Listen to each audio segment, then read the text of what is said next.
This is Eddie Hearn, Matchroom Boxing. You're watching Sporting Icons. You don't need to be anywhere else. Now, for those of you who watch the boxing news outside of my channel and all the other kind of platforms, you will be fully aware that Patrick Day, a Lou DiBella fighter, was fighting on the Eddie Hearn Matchroom show, the Usyk undercard in Chicago at the Winchester Arena against Charles Conwell. Now, I happen to be watching this fight live on the DAZN YouTube channel. And of course, I'm chatting with people in the live chat as the fight that's going on. And when Conwell landed that huge punch on Patrick Day and Patrick Day went down and seemingly out, my reaction was the same as a lot of people, which was, what a beautiful punch, that's got to be one of the knockouts of the year, etc, etc. Didn't think too much of it, but of course he wasn't getting up off the canvas. So of course people were going, uh-oh, something's not quite right here, and subsequently he then got rushed off to hospital and got put into an induced coma.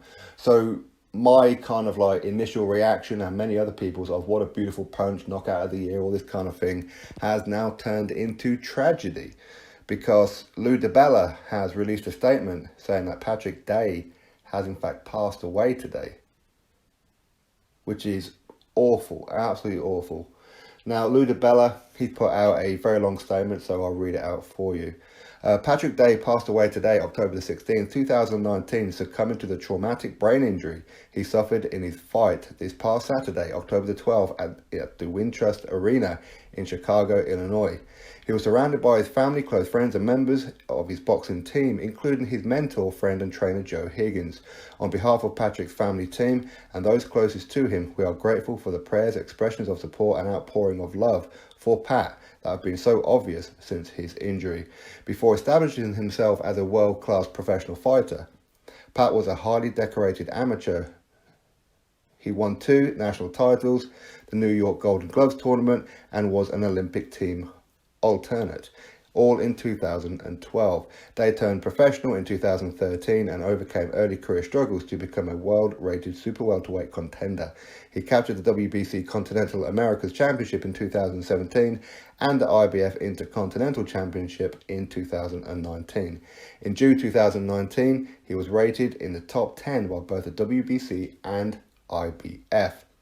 He was also a dedicated college student, having earned an associate's degree in food and nutrition from the Nassau Community College and subsequently a bachelor's degree in health and wellness from Kaplan University. He was a son, brother, and good friend to many. Pat's kindness, positivity, and generosity of spirit made a lasting impression with everyone he met. During his short life, boxing allowed Patrick to impact many communities, with big and small. In his hometown of Freeport, Long Island, he was a beacon of light and a star pupil at the Freeport PAL, the gym he trained in from the moment he began boxing until the last bout of his career. He was recognized as one of Long Island's finest professional fighters for years. He was a fixture in the boxing community throughout New York City. Patrick was even known in Japan when he visited to spar with his friend and colleague, world champion Ryota Murata. Patrick Day didn't need to box. He'd come from a good family, he was smart, educated, had good values, and had other avenues available to him to earn a living. He chose to box knowing the inherent risks that every fighter faces when he or she walks into a boxing ring. Boxing is what Patrick loved to do. It's now he inspired people, and it was something that made him feel alive. It becomes very difficult to explain away or justify the dangers in boxing at a time like this. This is not time where edicts or pronunciations,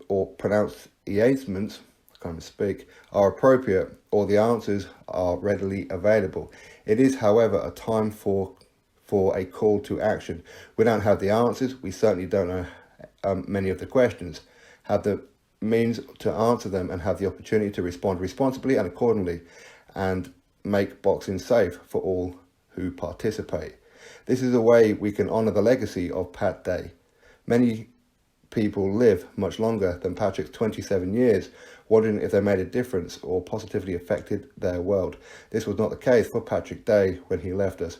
Rest in peace and power, Pat with the Angels. So that is Lou DiBella's statement.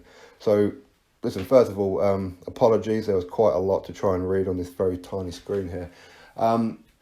27 years old. That's no life at all, is it? It really isn't. But by the sounds of it, he was a real nice guy, very, very inspirational. Now, as you've probably seen, I've shown no kind of footage of the fight or even the imagery of the fight. It was a brutal fight, to be honest. It was really, really bad.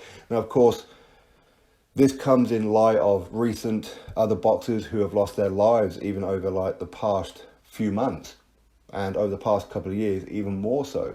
And this is happening more and more and more. And no idea what's going on. Is it the case of cutting weight too much? Of course, when you cut weight, maybe go too far, you're leaving fluid on the brain. Of course, there's a lot of sparring and that's going on. So it's not always that one punch. So now I'm sure that Charles Conwell, he's going to be feeling absolutely gutted that it was him that did this, because of course now he's been putting out statements how he feels bad, of course, that Patrick Day was put into a coma and what happened and all this and the other, but it's not his fault. At the end of the day, his job is to get into the ring and have a fight.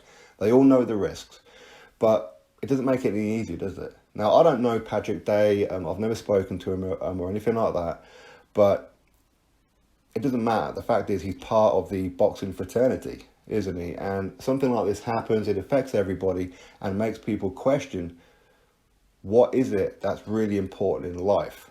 We all get on our high horses and we call people duckers and we say this and we say that about certain fighters, but ultimately nobody wants this kind of position. Nobody wants this. Accidents happen in everyday life too, and yes, they do know the risk, but the fact is, I mean, Patrick Day, 27 years old, that is no life at all. And now unfortunately he lost his life in the ring. Yes, he died doing what it is that he loved to do, but it's a horrible, horrible situation. And to be honest with you, I didn't expect for this kind of statement to be put out. I really didn't, but it is, and Patrick Day has now passed away, unfortunately. So anyway, listen, you guys all drop your thoughts, comments and prayers in the comment section below. Of course, my thoughts and prayers are with his family, of course, and that as well. So yeah, that's the news. Catch you on the next one.